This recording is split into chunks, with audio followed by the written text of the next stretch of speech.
Hello everyone, welcome back to my channel. সবাই কেমন আছো? আশা করি সবাই ভালোই আছো। তো দেখো, আমরা যাচ্ছিলাম মায়াপুর, সেই জন্য একটু ভিডিও করে নিলাম। আসলে যেটাই করি তোমাদের সাথে শেয়ার করি। তো যাই হোক, ওর বন্ধুর বউ, বাচ্চা আর আমরা তিনজনে মিলে যাচ্ছিলাম। তো মায়াপুর আগে পরে অনেকবার গেছি, বাট যতবারই যাই মায়াপুর যেতে ভালোই লাগে।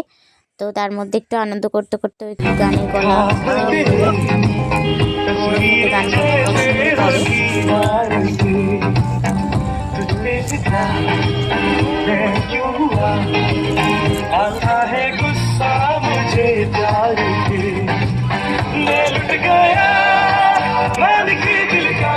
মায়াপুর যাওয়ার সময় এই যে পাশের যে ব্রিজটা আর রেল লাইন দেখতে খুব ভালো লাগে। তার মধ্যে একটু মেয়ের সাথে কথা বলে নিলাম, জিজ্ঞাসা করে দেখলাম ও বলতে পারে তুমি কিনা। কোথায় যাচ্ছ মায়া? এরপর দেখো মন্দিরের চূড়া দেখা যাচ্ছে, আমরা প্রায় পৌঁছেই গেছি। এটা যদি অনেকটা দূর থেকে ভিডিও করা, তো তবুও অনেকটাই কাছে চলে এসেছি। তারপর গিয়ে ওখানে গাড়ি পার্কিংয়ে জায়গায় গাড়ি পার্কিং করা হলো, আর আমাদের ওখানে নামিয়ে দেওয়া হয়েছিল। তো তার মধ্যে আমি একটু ভিডিও করে নিলাম। তো দেখো, আমরা গাড়ির থেকে অলরেডি নেমে পড়েছি। তো আমরা কারা কারা গেছিলাম তোমরা অলরেডি দেখতেই পাচ্ছ। এই যে আমার মেয়ে, আরও আসছিল। আমি বললাম আমাকে দাও ফোনটা, আমি তোমাদের ভিডিওটা করি, আর তুমি পরে আমাকে ভিডিওটা করে দেবে। তো যাই হোক, এই যে আমরা অলরেডি ঢুকে পড়েছি ভেতরে। এই টাইমটায় অনেকটা ঠান্ডাই ছিল, তো তবুও ভাল লাগছিল, অনেক মানুষ ছিল, ভালোই লাগছিল। তারপর দেখো, ও ফোনটা নিল আর আমাকেও ভিডিওটা করে দিল। আমি বললাম যে সবাইকে ভিডিওটাতে দেখা যাচ্ছে আর আমাকে দেখা যাবে না, তাই কি হয়। যাই হোক, আগেরবার যখন এসেছিলাম গোশালার ভেতরের পুরো ভিডিওটাই তোমাদের সাথে শেয়ার করেছিলাম, বাট মন্দিরের ভেতরে কোনো ভিডিও শেয়ার করতে পারিনি। যাই হোক, মেয়ে তখন আরও ছোট ছিল, সেভাবে ভিডিও করতে পারিনি। তো আমরা তো ভেবেছিলাম এই বড় মন্দিরটাতে ঢুকবো, কিন্তু আমরা তো জানি না যে বড় মন্দিরে 4টে থেকে 5টা অবধি ঢুকতে হয়। তবে তোমাদের ভিডিওতে বলে দিচ্ছি, যদি কেউ এই বড় মন্দিরে ঢুকতে চাও, তাহলে কিন্তু অবশ্যই 4টের মধ্যে ওখানে পৌঁছে যাবে, কারণ 4টে থেকে 5টার মধ্যেই ঢোকা যায়। তো যাই হোক, আমরা তো প্রথমে জানি না। আমরা যাওয়ার জন্য রেডি হচ্ছিলাম যে টিকিট কাটতে হবে কিনা সেটা দেখার জন্য। তারপর ওই লোকটার কাছে শুনলাম, বললো যে না, যাওয়া যাবে না। তারপর দেখো, এখানে কীর্তন হচ্ছিল, ওরা বেশ সুন্দর, দেখে মনে হচ্ছিল যে রকস্টার।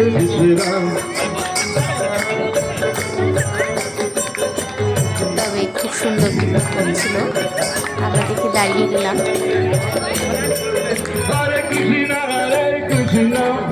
কৃষ্ণ কৃষ্ণ হরে হরে, হরে রাম রাম রাম হরে হরে কৃষ্ণ।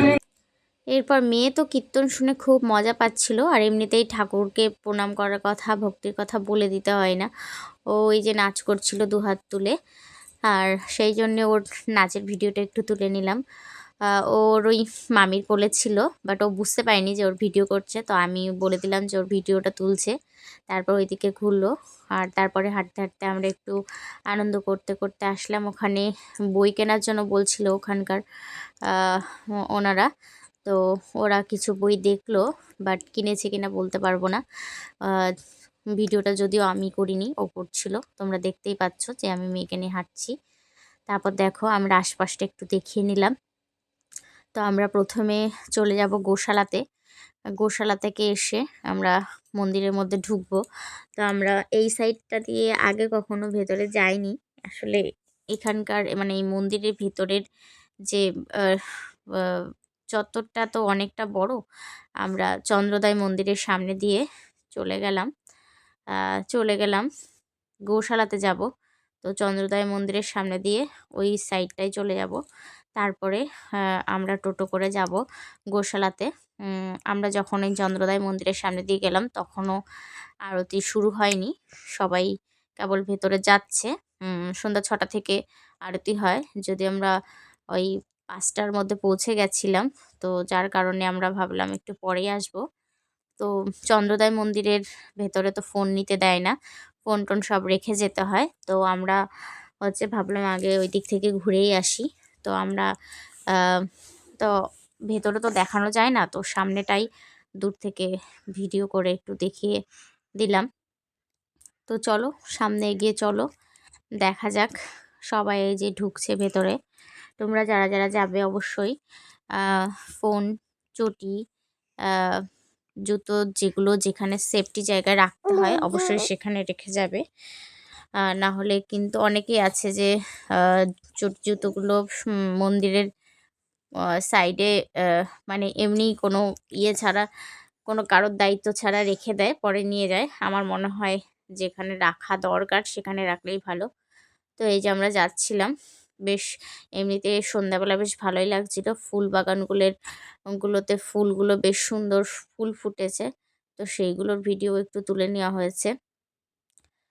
যদিও এইসব ভিডিও আমি করিনি, ওই করেছে। সন্ধ্যাবেলা বেশ ভালো লাগছিলো, হালকা হালকা ঠান্ডা, তার মধ্যে সবাই মিলে একসাথে আনন্দ করার মজাই আলাদা। তো এর মধ্যেও একটু ওর নিজের ভিডিওটাও তুলে নিল, কারণ সবার ভিডিও করছে, ওর নিজের ভিডিও আর করা হচ্ছে না, ওই জন্যও নিজের একটু ভিডিও করে নিল। এই যে আমরা চলে এসেছি গৌশালাতে, টোটো করে চলে এসেছি। তারপরে আবার ভিডিও স্টার্ট করছি। তো তোমরা যারা যারা মায়াপুরে এসেছো কিন্তু গোশালাতে আসোনি, বলবো অবশ্যই গোশালাতে আসো আর গৌমাতাদের দর্শন করো। তো এইখানে এসে আমরা অনেক কিছুই ট্রাই করেছি, যদিও এটা ভিডিওর মধ্যে আছে। তো চলো গোশালাতে এবার বেশি কিছু দেখাবো না, কারণ আমার আগের ব্লগে আমি গোশালার পুরো ভিডিও তোমাদের সাথে শেয়ার করেছি। তো কিছু কিছু অংশ তোমাদের সাথে শেয়ার করব। দেখো গোশালার ভেতরটা এরকম, যারা দেখোনি আগে বা আসোইনি মায়াপুরে তাদের জন্যে, আর যারা এসছো তারা তো এসছোই। তো দেখো আমার মেয়ে এই যে আর ও তো একটা গোমাতার সাথে পুরো কথাই বলছিল। যাই হোক, তারপরে আমরা ওই দিকটাতেও ঘুরে চলে আসলাম, পুরো গোশালাটাই ঘুরে দেখেছি। আগে এসে পুরো গোশালাটা মানে ঘুরলেও মানে এতটা ক্লোজভাবে ঘুরিনি। তো যাই হোক, তারপরে আমরা চলে আসলাম ক্ষীর খেতে। এই যে ও ক্ষীর খাই দিচ্ছিল মাম্মামকে। সবাই ট্রাই করছিল, তো আমরাও একটু ট্রাই করলাম। তো যতটা ভালো মনে করেছিলাম ততটা ভালো লাগেনি। যাই হোক, তোমরাও ট্রাই করো। তারপরে লাড্ডু ট্রাই করলাম, লাড্ডুটা খেতে বেশ ভালো ছিল, এমনি নর্মাল লাড্ডুর থেকেও বেশ টেস্টি ছিল। তারপরে ট্রাই করলাম মালপোয়াটা কিন্তু অনেকটাই বড় ছিল। তো যাই হোক, আমরা সব খেয়ে দিয়ে এখান থেকে আমরা তাড়াতাড়ি বেরিয়ে পড়লাম, কারণ আমরা চন্দ্রোদয় মন্দিরের মধ্যে ঢুকবো, সন্ধ্যা আরতি দেখব। আর চন্দ্রোদয় মন্দিরের মধ্যে থেকে ঢুকে তারপরে আর ভিডিও করতে পারিনি, আমরা সোজা চলে আসলাম কৃষ্ণনগর মাদারসাটে। তো দেখো অলরেডি ভিডিও তো চলেই এসেছে মাদারসাটে। এসে সবাই তো দাঁড়িয়ে ওয়েট করছিলাম। আসলে গাড়ি পার্কিংয়ের জায়গায় রাখতে হয়েছে। তারপরে ওদিকে দাদারা কিছু গ্যাসের ট্যাবলেট আনতে গেছিলো। তো আমরা তো এর মধ্যে আমি তো এক জায়গায় দাঁড়িয়েছিলাম মেয়েকে নিয়ে, মেয়ে তো ঘুমিয়ে পড়েছিল আর ও ভিডিওটা করছিল। এখানে যেহেতু ডিসেম্বর মাস পড়ে গেছে, 25শে ডিসেম্বরের জন্য এখানে সব প্রস্তুতি চলছে, সব জায়গায় লাইটিং দিয়ে সাজানো হচ্ছে। প্লাস 25শে ডিসেম্বরে যেরকমভাবে সাজানো হয় সব জায়গায়। এমনিতে মাদারসাট খুব সুন্দর। তোমরা কে কে মাদারসাটে আসোনি, আমার ভিডিওটা কে কোথা থেকে দেখছো আমি তো জানি না। তো কৃষ্ণনগর মাদারসাট নদিয়াতে, কৃষ্ণনগর মাদারসাট খুব ভালো একটা হোটেল রেস্টুরেন্ট। তো সব ধরনের বাঙালিয়ানা খাবার এখানে পাওয়া যায়। তো সেই জন্যই অনেকে দূর দূরান্ত থেকে এখানে আসে। আর এখানে অনন্যা যেটা হচ্ছে রোবটও করে খাবার আসে। অনেক সময় বাচ্চারা দেখলে এটা খুব আনন্দ পায়। এটা হচ্ছে বাইরের দিকটা, সেটাই খুব সুন্দর লাইটিং দিয়ে সাজানো হয়েছে, লাইট দিয়ে। তারপর ওরা তো সবাই ওইদিকে গার্ডেনে চলে গেছিলো ছবি তুলতে, আর আমি আর আমার মেয়ে সামনেটাই দাঁড়িয়েছিলাম, কারণ ও ঘুমিয়ে পড়েছিল। আমি গার্ডেনের মধ্যে যেতে চাইনি, কারণ ওখানে ঠান্ডা, আর ভালোই ঠান্ডা পড়েছিল। তো যাই হোক, তার মধ্যে ও মোবাইলটা নিয়ে ভিডিও করতে করতে চলে আসলো এই এই দিকটায়, যেখানে দোকান বসেছে। আর এখানে অনেক সুন্দর সুন্দর কানের দুল, মালা, অনেক কিছু এখানে পাওয়া যাচ্ছিল। যদিও আমি যাইনি, ও যেটুকু ভিডিও তুলেছে সেটার থেকেই দেখছি, মানে কসমেটিক্সের যাবতীয় যা জিনিস পাওয়া যায়, মেয়েদের গার্ডার, মালা, বাচ্চাদের খেলনা, এরকম অনেক কিছু এখানে বিক্রি হচ্ছিল সামনে বারান্দাটায়। আর ওরা এমনভাবে জিনিসটা সাজিয়ে রেখেছিল, দেখতেও বেশ সুন্দর লাগছিল। এখানে অনেক ধরনের মূর্তি, মানে যেহেতু এটা কৃষ্ণনগর, রাজা কৃষ্ণচন্দ্রের যত মূর্তি, গোপাল ভাঁড়, সব মূর্তি এখানে পাওয়া যাচ্ছিল। আর দেখতেও বেশ সুন্দর লাগছিল। আসলে যখন ভিডিওটা দেখি, তখন আমার মনে হচ্ছিল আমি ওখানে থাকলে আমি একটা দুটো কিনে নিতাম। যাই হোক, আমি তখন যাইনি, ভিডিওতেই দেখলাম। তারপরে ও তো ভিডিও করতে করতে একদম সামনে দিয়ে পুরো দিকটাই দেখানোর চেষ্টা করেছে। আমি এক জায়গায় দাঁড়িয়েছিলাম, বললাম যে মেয়ে ঘুমিয়ে পড়েছিল। আর দেখো এদের যে কাজগুলো, মানে ঘরগুলো যেটা দিয়ে বানানো, দেখে দূর থেকে পুরো মনে হয় মাটি দিয়েই করা, দেখতেও বেশ সুন্দর। এই যে সামনের দিকটা দেখালো। তারপর দেখো, ও তো ভিডিও করতে করতে কোথা দিয়ে যে ভিডিও করেছে, মানে আমি যে কি বলবো ভিডিওর মধ্যে সেটাও বুঝতে পারছি না। যাই হোক, ও পুরো রেস্টুরেন্টটাকে কাভার করেছে, দেখানোর চেষ্টা করেছে। আর 25শে ডিসেম্বরের জন্যে যেভাবে সাজানো হয়েছিল, সেই সব কিছু মিলে বেশ সন্ধেটা খুব সুন্দরই ছিল।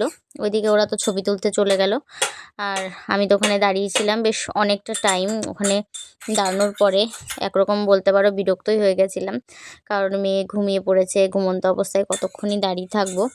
তারপরে আমরা কি করলাম, আমরা ভেতরে ঢুকে পড়লাম, যে আমি অন্তত মেয়েকে নিয়ে ওখানে বসি, ওরা যখন আসবে তখন দেখা যাবে। তো আমি বললাম যে আমি আর দাঁড়াতে পারছি না, আমি মেয়েকে নিয়ে ভেতরে যাচ্ছি, তারপরে তুমি আসো। তো ও বললো ঠিক আছে চলো, আমি তোমাকে বসিয়ে দিয়ে আসছি। তারপরে ওরা তো ঢোকার সময় জিজ্ঞাসা করলো যে আমরা কজন আছি, সেই বুঝে ওরা টেবিলটা দেবে। তো আমরা মোটামুটি বড় ছোট দিয়ে 11 জন মতো ছিলাম। তো ওরা সেইভাবে আমাদের টেবিলটা দিয়ে দিল। বেশ সুন্দর জায়গায় টেবিলটা দিয়েছিল। তারপরে আমরা গিয়ে বসলাম। তারপরে তো ওরা চলে আসলো, আর অর্ডারের জন্য অনেকক্ষণ ওয়েট করছিলাম। তো দেখো, আগে তোমাদের টেবিলটা দেখাই যে কোথায় বসেছি। আর সেখানে বসিয়ে রেখে ও তো ভিডিও করতে চলে গেল। তারপর আমি অনেকক্ষণ বসলাম। আমরা সবাই বসার পরে ওরাও আবার চলে আসলো। ওরা বলতে দাদারা চলে আসলো। প্রথমে তো ওরা এসছিল না, আমরা বসেই ছিলাম। তারপর দেখো, আমাকে টেবিলটা দেওয়া হলো, আমি গিয়ে বসে পড়লাম। মেয়ে তো পুরো ঘুমিয়েই আছে, ও কৃষ্ণনগরে ঢোকার আগের থেকেই ঘুমাচ্ছে। আসলে মায়াপুর ছাড়ার পর থেকেই ও ঘুমিয়েছে। তারপরে ও নিজেও একটু ভিডিও করে নিল। তারপরে দেখো, ভেতরটা একটু দেখানোর চেষ্টা করছি। ওই যে পাশ দিয়ে অনন্যা চলে গেল, যেটাকে আমরা অনন্যা বলছি, সেটা হচ্ছে রোবট। যাই হোক, এবার দেখো ও ঘুরতে ঘুরতে চলে গেল সামনের দিকে। আসলে ওদের ডাকতে যাচ্ছিল যে ওরা চলে আয়। তারপরে দাদারা চলেও আসলো, ওরাও চলে আসলো ছবি টবি তুলে। এরপরে সবাই দেখছিল মেনু কার্ড যে কী অর্ডার করা যায়। তো আমরা নর্মাল খাবার অর্ডার করেছিলাম, কারণ আমরা সবাই ক্ষুধার্ত ছিলাম, মানে সবারই খিদে পেয়ে গেছিলো, কারণ আমরা মায়াপুরে গিয়ে তো সেরকম ভারী কিছু খাইনি। তাই জন্যে আর কি খেয়েছি সেটা তো তোমাদের সাথে শেয়ার করেছি, ক্ষীর, লাড্ডু আর হচ্ছে মালপোয়া। তো যাই হোক, সবার খিদে পেয়ে গেছিলো। তো আমরা ভাবলাম আমরা কোনো রিচ খাবার সেরকম কিছু অর্ডার করব না, তাই জন্যে আমরা অর্ডার করলাম মাটন কষা, আর তার সাথে ভেজ ফ্রাইড রাইস। তো দেখো, এই যে মাটন কষা দেখতে যতটা ভালো লাগছিলো ততটা কিন্তু খেতে ভালো লাগেনি। আর এই যে ভেজ ফ্রাইড রাইসটা মোটামুটি ঠিক ছিল, কিন্তু বাট যে সবজিগুলো সেগুলো একটু কাঁচা কাঁচা ছিল। এমনি সব মিলিয়ে মোটামুটি ঠিকই ছিল। যাই হোক, আর ও তো পুরো সাদা ভাত অর্ডার করলো, যে বললো আমি রাইস খাবো না, আমি নর্মাল সাদা ভাত। তো ও নর্মাল সাদা ভাত দিয়ে খেলো। যাই হোক, কেমন লাগলো ভিডিওটা সবাই জানিও।